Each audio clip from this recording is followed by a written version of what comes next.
নমস্কার বন্ধুগণ, আমাদের ইউটিউব চ্যানেল আমাদের পাঠশালায় আপনাদের স্বাগত জানাই। এবং পাবলিক সার্ভিস কমিশন ওয়েস্ট বেঙ্গলের পক্ষ থেকে দুটো নতুন বিজ্ঞপ্তি আছে, সেই বিজ্ঞপ্তির দুটো আপনাদের জানাবো। একটা আপনাদের ইন্টারভিউ বিষয়ে এবং আর একটা নতুন চাকরির বিষয়ে, অর্থাৎ নতুন একটা নিয়োগ প্রক্রিয়ার বিষয়ে নোটিফিকেশান আছে। তো সে দুটো আপনাদের সামনে এখন নিয়ে হাজির হয়েছে, চলুন সেগুলো দেখে নিই। তো এই দেখেন, এক নম্বরে দেওয়া আছে schedule of interview for recruitment to the post of director cultural research institute under the backward classes welfare department government of West Bengal vide commissions advertise number 1/2021। অর্থাৎ এই বছরেরই আর কি বিজ্ঞপ্তি এটা, এবং তারই ইন্টারভিউ হবে। Schedule of interview for recruitment to the post of director, ঠিক আছে, ডিরেক্টর পোস্টে আর কি রিক্রুটমেন্টের জন্য ইন্টারভিউ হবে, এবং তার ডেটটা কবে সেটা এখানে দেওয়া হয়েছে। এবং এটা হচ্ছে cultural research institute under the backward class welfare. তো চলুন এটা এখানে ওপেন করি আগে, তারপর আরও ডিটেলস দেখে নেব। এই দেখেন, এটা চলে এসছে public service commission West Bengal. তারপর এখানটায় schedule of interview for recruitment to the post of director পোস্টের জন্য cultural research institute under the backward class welfare department government of West Bengal, এই ব্যাপার। Serial number 1-2, name Dipendu Chatterjee, caste general, দুটোই জেনারেল। তারপর ধরেন গণেশ চন্দ্র মল্লিক, সেটাও আর কি জেনারেল। এবং এনরোলমেন্ট নম্বর দেওয়া আছে, অ্যাপ্লিকেশন নম্বরও ওখানে দেওয়া আছে। টাইম 3 PM, ডেট কবে আপনার দেওয়া আছে 24/8/2021, অর্থাৎ 24 তারিখে, এই আগস্ট মাসের 24 তারিখে ইনাদের ইন্টারভিউর ডেট শিডিউল করা হয়েছে।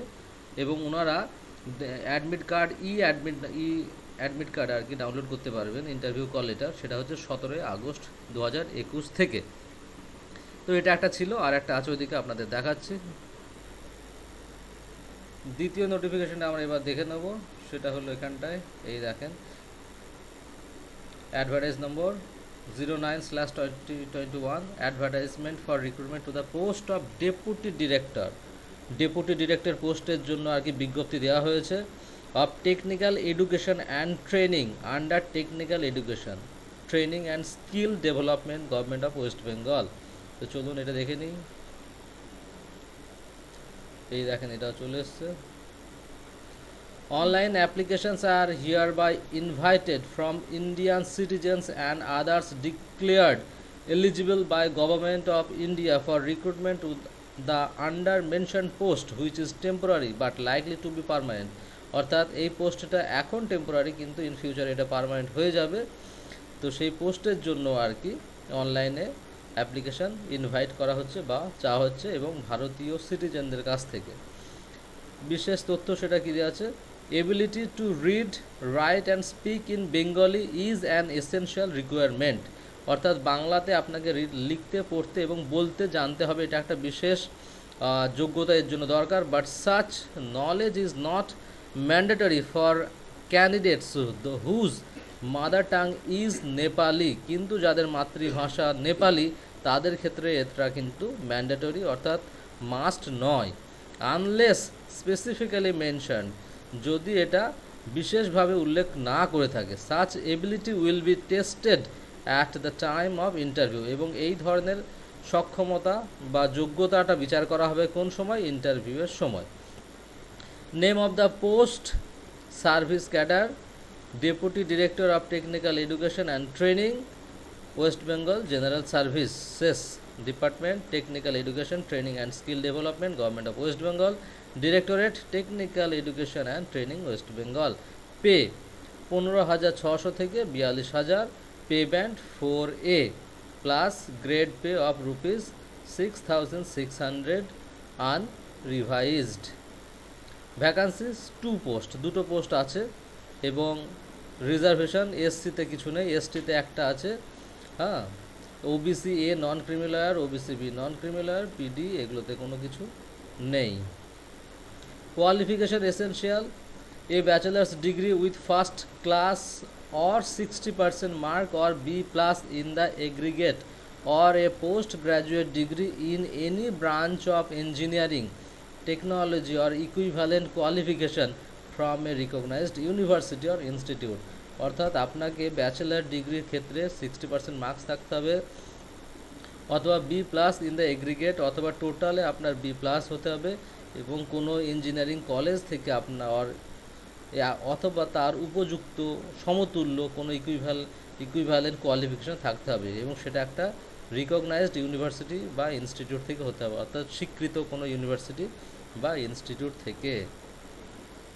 নাম্বার বি বলছে কি 6 years experience in teaching, research, administration, industry, including 2 years experience in teaching, research in an institute of university standard, or 2 years experience as a principal or head of the department of a polytechnic।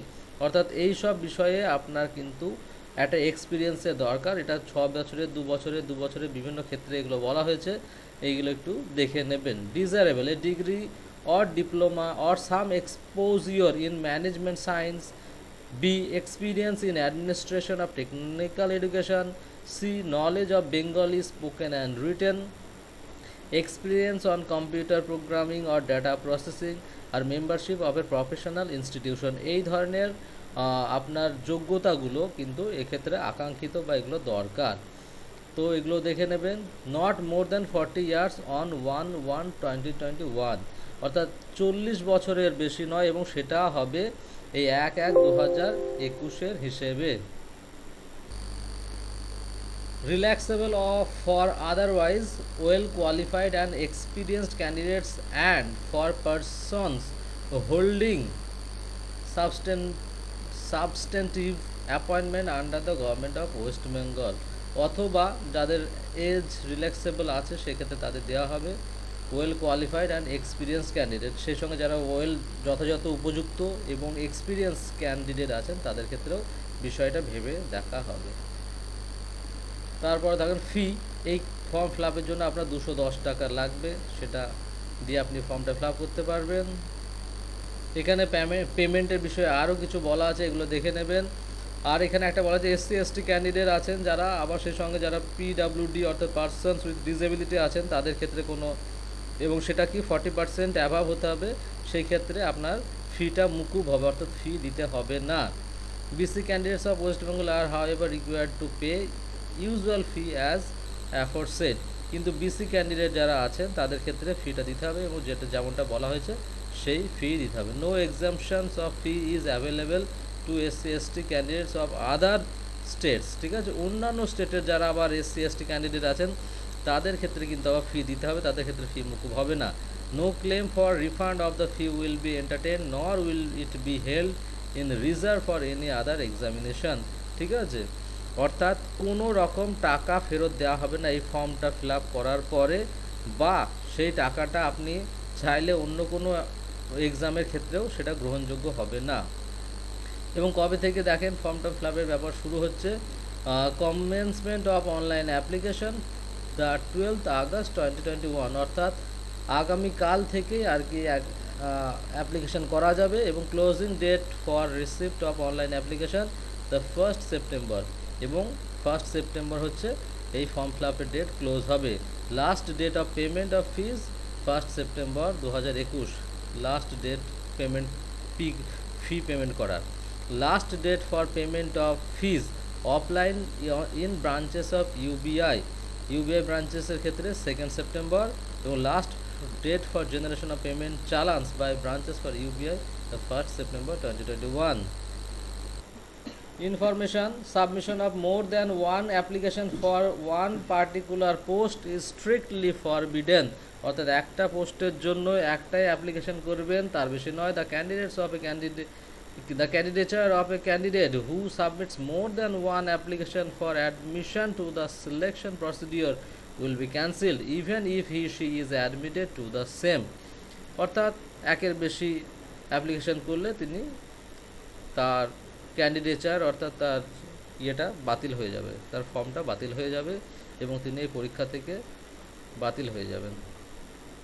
আরও কিছু information এখানে দেওয়া আছে, আপনারা একটু দেখে নেবেন। এই দেখেন এখানে দেওয়া আছে,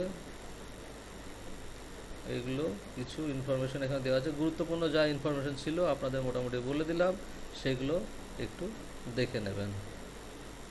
একদম শেষে যে কথাটা থাকে জানেনই, মোবাইল ফোন বা ব্লুটুথ জাতীয় কোনো রকম জিনিসপত্র আপনাদের পরীক্ষার হলে এগুলো প্রবেশ নিষেধ, এবং এগুলো নিয়ে যাওয়া বারণ, নিয়ে যাওয়া উচিত নয়। তো সেগুলো আমরা জানি এবং সেগুলো থেকে আমরা বিরত থাকব। আর একটা কথা বন্ধুগণ আপনাদের যেটা বলতে চাই সেটা হলো যে আমাদের পাবলিক সার্ভিস কমিশনের যে রেজাল্টগুলো পেন্ডিং আছে এখনও, যেমন ধরেন 2018 সালের মিসলেনিয়াসের ফাইনাল, একদম ফাইনাল রেজাল্ট, অর্থাৎ ইন্টারভিউয়ের হয়ে গেছে, ইন্টারভিউয়ের পরের যে রেজাল্টটা সেটা বাকি আছে ইন্টারভিউয়ের ফাইনাল লিস্ট বার করতে। তারপরে ধরেন আইসিডি সুপারভাইজারের মেন্স হয়েছে কিন্তু তার রেজাল্ট বের হয়নি, এবং পিএসসি ক্লার্কশিপেরও মেন্স হয়েছে, তার রেজাল্ট বার হয়নি আমরা জানি। তো এই রেজাল্টগুলো কবে বার হবে সেটা সঠিক ডেট এখনও জানা যায়নি, যদিও আপনারা অনেকেই বারবার জিজ্ঞেস করছেন, কিন্তু এর সঠিক উত্তর আমাদের কাছে এখনও নেই, কেননা এ বিষয়ে কমিশন কিছু জানায়নি। এবং আমরা জানি 23শে জুন আমাদের কমিশন জানিয়েছিলেন, পাবলিক সার্ভিস কমিশনের পক্ষ থেকে জানানো হয়েছিল, পাবলিক সার্ভিস কমিশনের চেয়ারম্যান জানিয়েছিলেন যে আগামী 2 মাস এই বিষয়ে কোনো রেজাল্ট আপলোড করা হবে না। তো 23শে জুন থেকে ধরেন আজকে 11ই আগস্ট, তো বেশ কিছুদিনই হচ্ছে, প্রায় 48-49 দিন হয়ে যাচ্ছে। তো আর 2 মাস হতেও হয়তো কয়েকদিনই বাকি আছে। তো দেখা যাক তারপরে দেয় কি না, বা এর আগেও দেয় কি না, সে বিষয়ে আমাদের সময় সাপেক্ষে আমরা জানতে পারবো। এখনও সে বিষয়ে কোনো ইনফরমেশান নেই। তো সেই বিষয়ে ইনফরমেশান এলেই আপনাদের জানিয়ে রাখবো। যদিও এটা ধৈর্যের পরীক্ষা, ধৈর্য আমরা ধরে আছি, ছাড়া কিছু আমাদের করারও নেই। এবং যদি যাদের পরবর্তী প্রিপারেশন আছেন ইন্টারভিউ, ধরেন আইসিডি সুপারভাইজারের ক্ষেত্রে, তারা ইন্টারভিউয়ের যারা কনফার্ম আছেন একদম, তারা অবশ্যই প্রিপারেশন নিতে থাকুন, এবং বাকি যারা আছেন তারাও প্রিপারেশন নিতে থাকুন। আপনার প্রিপারেশন এক্ষেত্রে না হোক অন্য ক্ষেত্রেও কাজে লাগবে।